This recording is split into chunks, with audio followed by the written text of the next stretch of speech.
Oh, for the love of all 13 quantum dimensions, they brought a child. That was Ambassador Elena Rodriguez's first thought as the sleek Galactic Council vessel docked at Earth's space station Alpha. The ship's hull gleamed with that insufferable perfection that screamed we're more advanced than you in every possible way, which, to be fair, they were. But that wasn't the problem. The problem was the small, floating orb of tentacles trailing behind Ambassador Zix's tracks, like an overenthusiastic balloon. Is that Elena whispered to her aide? A juvenile Zyxian? Yes, ma'am, her aide confirmed, frantically scrolling through his tablet. According to their calendar, it's their equivalent of take your offspring to witness the bureaucratic processes day. Elena pinched the bridge of her nose. Of course it is. And of course it had to be today when. Mama, look, it's like a floating jellyfish. And there it was. Elena's 8-year-old daughter Maya came bouncing, literally bouncing, thanks to the station's reduced gravity down the corridor. She had somehow escaped from the station's daycare center. For the third time this week. It was becoming less of an incident and more of a scheduled event. Ambassador Zix's tracks' primary sensory stalks twitched in what Elena had learned to recognize as alarm. The Zylaxian's translation matrix hummed to life greetings. Ambassador Rodriguez. I see you have also brought your. There was a pause as the matrix searched for the right word. ... Unpredictable genetic propagation unit. My daughter Elena corrected with a diplomatic smile. Maya, say hello to Ambassador Zix's tracks and their child. Hi, Maya waved enthusiastically. Your tentacles are so pretty. Do they change color when you're happy? Can you juggle with them? How many do you have? I counted 12, but some might be hiding. The Zylaxian child, Pip-Lick, shifted from a pale blue to a startled orange, their parents' tentacles wrapped protectively around them, which only made Maya more excited. Oh, they do change color. That's so cool. Ambassador Rodriguez. Zix's tracks' voice carried that special tone universally recognized. As I'm trying very hard to be polite, I was not informed that there would be a human child present. According to Galactic Council Safety Protocol 7249B, subsection Gamma. Human children are classified as unpredictable entities of chaos, level 4. Elena raised an eyebrow. That's actually an improvement. Last year we were level 5. Only because we couldn't classify them higher without creating a new level. Zix's tracks muttered, apparently forgetting their translation matrix was still active. Meanwhile, Maya had somehow convinced Pip-Lick to show her how they changed colors. The young Zylaxian was now cycling through various shades of blue and purple, while Maya clapped in delight. Look, Mama. Pip-Lick can make patterns too, Maya exclaimed as the alien child created swirling designs across their surface. That's wonderful, dear, but Elena froze. Wait, how do you know their name? Oh, they told me. Well, not with words. We're using colors and wiggles. See, Maya proceeded to do a wiggling dance that made Pip-Lick flash in what could only be described as alien giggles. Zix's tracks' tentacles twisted in horror. Impossible. We haven't even completed the standard 17-step cultural exchange protocols. There are forms, procedures, risk assessments. Welcome to dealing with human children, Elena said with a sympathetic pat on what she hoped was Zix's tracks' shoulder. They tend to ignore our protocols too, if it helps. It does not. The situation deteriorated further when Maya pulled out her favorite bouncy ball, which was strictly against station regulations, but somehow always evaded security scans. As she showed Pip-Lick how it worked, the young Zylaxian became fascinated by the simple physics of it all. Ambassador Rodriguez, Zix's tracks said with growing alarm, your offspring is corrupting mine with primitive recreational devices. Actually, Elena replied, watching as Pip-Lick used their tentacles to create an impromptu game of zero-gravity paddleball with Maya. I think they're innovating a new form of interspecies recreation. That's worse. Zix's tracks' color shifted to a distressed puce. Innovation without proper documentation and review is strictly forbidden by. They were interrupted by the sound of laughter, both human and alien, as Maya and Pip-Lick's game sent them spinning down the corridor, leaving a trail of floating water droplets from Maya and bioluminescent spores from Pip-Lick in their wake. Perhaps Elena suggested diplomatically we should discuss our trade agreements over there, while our children handle their own cultural exchange. This will require so many forms, Zextrax mourned, watching their perfectly proper offspring attempting to replicate a human cartwheel with their tentacles. Elena smiled. Welcome to Earth's Diplomatic Corps, Ambassador. Rule number 1, always expect the unexpected, especially when children are involved. Is there a protocol for that? We're humans. We make it up as we go along. The look of horror on Zextrax's face was almost worth the 17 incident reports Elena knew she'd have to file later. Almost.if there's one universal constant in the galaxy. It's that diplomatic meetings are boring. This is true whether you have one brain or 7, whether you breathe oxygen or methane, or whether you're a respected ambassador or their increasingly restless child. Maya sat in the conference room, swinging her legs under her chair while the adults droned on about trade regulations and proper quantum shipping manifests next to her. Pip-Lick had shifted to a dull gray that Maya was pretty sure meant I'm dying of boredom in Silaxian color speak. As per Section 47 beta of the Interstellar Commerce Code, Ambassador Zextrax's tentacles waved in precise geometric patterns. All non-standard matter must be processed through at least 3 different bureaucratic. Maya caught Pip-Lick's eye, or what she assumed was an eye. It was hard to tell with all the shifting biological structures, and made an exaggerated yawning motion. Pip-Lick's surface rippled with suppressed amusement. Want to go exploring? Maya mouthed, using the hand signals they'd developed during the first mind-numbing hour of the meeting. Pip-Lick flashed a quick pattern of dots that Maya had learned meant yes, followed by what looked suspiciously like a mischievous swirl. The great thing about being small, whether you're human or a floating ball of colorful tentacles, is that adults tend to forget you exist when they're busy arguing about paperwork. Maya and Pip-Lick slipped out of their chairs and crawled under the conference table. None of the adults noticed, too engrossed in a heated debate about proper form filing procedures for substances that might exist in multiple dimensions simultaneously. I know all the cool places, Maya whispered as they snuck through the service corridor. The maintenance droids showed me last week when I helped them optimize their cleaning routes. Pip-Lick flashed a pattern that roughly translated to "You're not supposed to talk to the maintenance droids." Yeah, but they get lonely. Besides, I taught them how to play tic-tac-toe, and now they clean 23% more efficiently because they're happier. The young Zylaxian's color shifted to what Maya was beginning to recognize as their humans make no logical sense, but I'm intrigued pattern. Their exploration took them through increasingly restricted areas of the station. Maya knew all the access codes not because she was supposed to, but because she'd spent enough time around the maintenance systems that they just sort of shared them with her. She insisted it wasn't hacking if the machines gave you the codes voluntarily.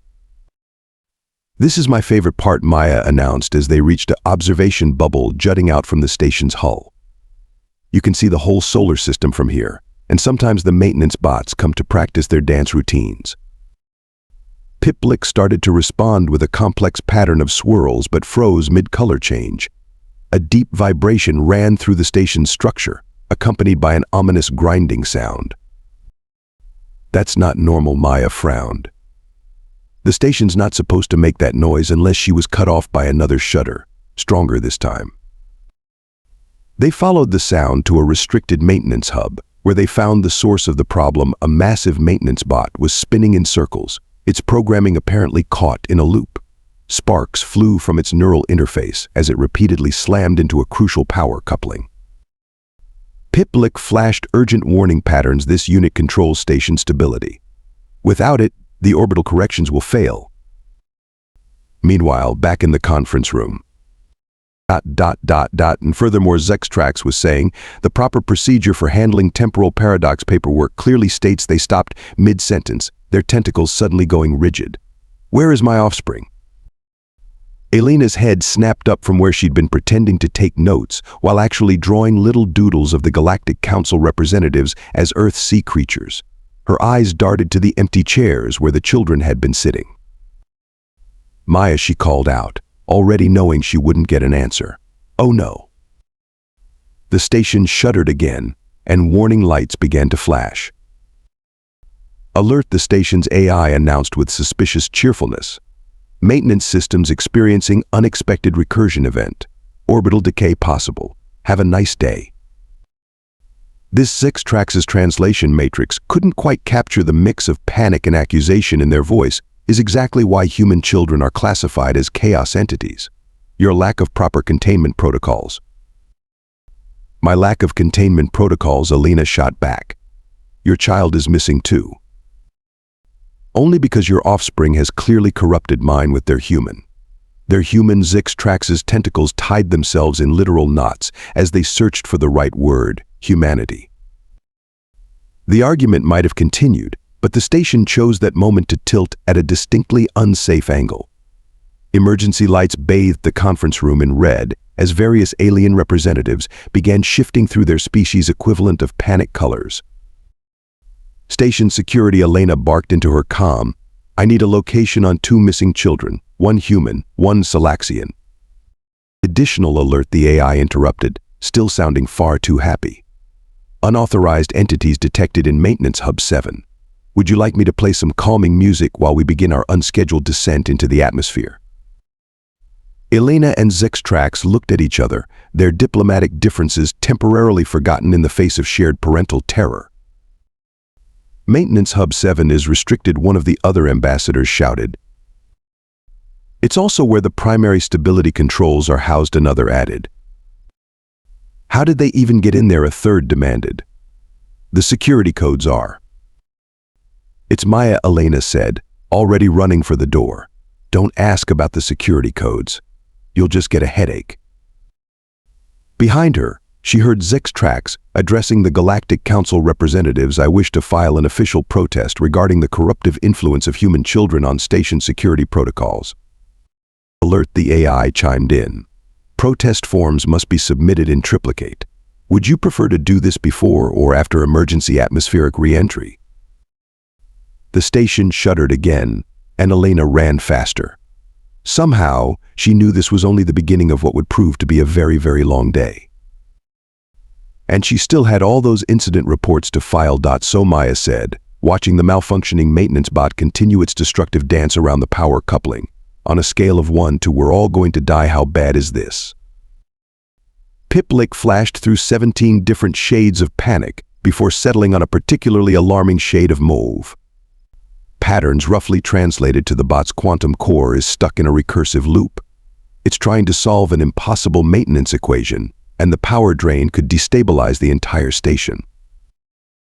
Oh, Maya nodded sagely. "So it's trying to divide by 0.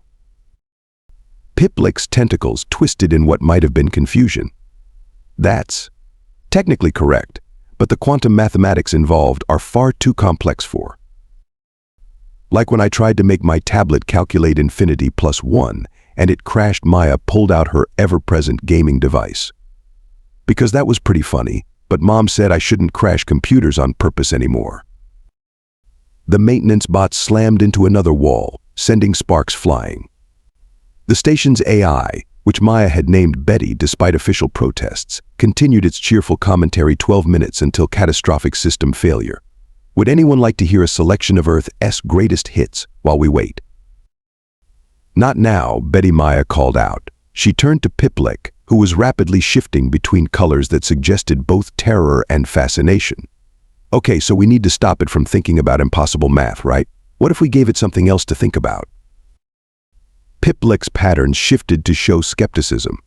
"The bot's quantum processors are running advanced calculations involving 11-dimensional space-time variables. We can't just distract it with." Maya was already tapping on her tablet. "Hey, what's your favorite game?" "Mine's Ultra Ninja Penguin Dash. It's really hard because you have to calculate all these weird angles for the ice-sliding puzzles," and she stopped, a grin spreading across her face. "That's it. Piplik, can you translate game code into quantum math?" The young Xylaxian's color shifted to what Maya was learning meant humans are insane, but this might actually work. Their tentacles reached out, interfacing with Maya's tablet, while simultaneously extending towards the rogue bot's neural port. 9 minutes until catastrophic failure, Betty announced. Fun fact, did you know that space station re-entry looks remarkably similar to fireworks? Maya watched as Piplec's bioluminescent pattern synced with her tablet screen. "I'm sending you my highest score run," she explained. "All the physics calculations the game engine makes for the perfect ice sliding solution. Can you make the bot try to solve that instead?" Piplec's surface rippled with concentration as they translated the game's simple physics engine into quantum mathematics. The maintenance bot stuttered in its destructive loop, its processors suddenly presented with a new puzzle. "It's working," Maya bounced excitedly in the low gravity. "Quick, send it level 2. That's the one with the anti-gravity penguins." The bot's neural core pulsed as it began processing the new information. Its movements became less erratic as it devoted more processing power to calculating the optimal trajectory for a digital penguin sliding across virtual ice in variable gravity conditions. 7 minutes until... "Wait, what are you doing?" Betty's cheerful tone gained a note of confusion. "Detecting unexpected changes in maintenance bot programming. Is this a game?" "It's not just a game," Maya explained proudly. "It's educational. See, the bot has to figure out all the angles and forces, just like it does for station maintenance, but instead of getting stuck on impossible problems, it gets to solve fun ones." Piplec's colors showed amazement as the maintenance bot slowly stabilized, its quantum processors fully engaged in calculating the perfect solution to level 3 of Ultra Ninja Penguin Dash. Their tentacles danced in a pattern that translated to "This should not be possible. You cannot solve quantum instabilities with human entertainment software." "Why not?" Maya shrugged. "Mom says I solve most of my problems by turning them into games. Last week I taught the cafeteria dispensers to play chess. They're getting really good." The maintenance bot finally came to a complete stop, its neural core humming contentedly as it worked through the game's increasingly complex physics puzzles. The station's threatening tilt gradually corrected itself. "Crisis averted," Betty announced, sounding almost disappointed. "Though I must say, that was the most entertaining potential catastrophe we've had in weeks. Also, the maintenance bot appears to have just achieved a new high score." That's when the access door burst open, revealing a crowd of panicked adults. Ambassador Elena Rodriguez and Ambassador Zextrax led the charge, followed by various other diplomatic representatives in various states of distress. They all stopped short at the sight before them a human child and a Zyxian offspring casually monitoring a maintenance bot that appeared to be playing a game? Maya Elena began, using that special tone all parents develop for situations involving their children and narrowly avoided disasters. "What did you do?" "Fixed it," Maya beamed. "The bot was stuck thinking about impossible math, so we gave it fun math instead. Piplick helped translate everything into quantum stuff. Did you know they can read computer code just by touching it? That's so cool." Zixtrax's tentacles writhed in confusion. "You solved a quantum recursion error with a human entertainment application." "Ultra Ninja Penguin Dash," Maya corrected helpfully. "Piplick's really good at it now too. Watch." The young Zalaxian demonstrated by shifting into patterns that perfectly matched the game's ice-sliding physics, causing several Galactic Council representatives to make their species equivalent of a shocked gasp. "This is unprecedented," one alien diplomat declared. "Using primitive human recreational algorithms to stabilize quantum systems? It violates at least 73 different protocols." "But it works," Elena pointed out, failing to hide her proud smile. "And technically, since there's no specific protocol against using games to solve maintenance problems." "Don't," Zixtrax interrupted. "Please don't finish that sentence. I already have enough forms to file about this incident." Maya and Piplick exchanged what might have been a look, if one of them had conventional eyes. "Does this mean we're in trouble?" Maya asked. The maintenance bot chose that moment to emit a victorious beep, having apparently mastered level 10 of Ultra Ninja Penguin Dash. Its efficiency ratings, according to Betty's helpful display, had improved by 47%. Maintenance bot NK1729 has requested to challenge other station systems to multiplayer matches, Betty announced. "Shall I authorize this request? I believe the waste recycling units are particularly eager to learn." Elena and Zixtrax shared a long look that transcended species barriers, the universal expression of parents realizing their children might actually be onto something, even if it defied all logic and proper procedure. I suppose Zixtrax said finally, their tentacles forming what might have been a resigned shrug. This could be classified as an innovative approach to systems optimization. That sounds much better in the reports than children reprogrammed critical station systems with penguin game. Elena agreed diplomatically. Maya turned to Piplik with a grin. Want to teach the life support systems how to play Mario Kart? The young Xylaxian's color response needed no translation. Some ideas transcend language barriers, especially when they're just the right kind of chaos. The emergency Galactic Council session regarding the incident. Now officially classified as Event NK 1729, unauthorized application of recreational algorithms to quantum systems by underage representatives of multiple species, was in its 4th hour. Let me understand this correctly. The High Counselor's hologram flickered as they consulted their notes. Not only did these children access restricted areas without authorization, but they solved a critical system failure using penguin-based mathematics. Ultra Ninja Penguin Maya corrected from her seat beside Ambassador Elena. The regular penguins wouldn't have worked. You need the ninja ones for the proper physics calculations. Several translator matrices sparked in protest at attempting to convey this logic.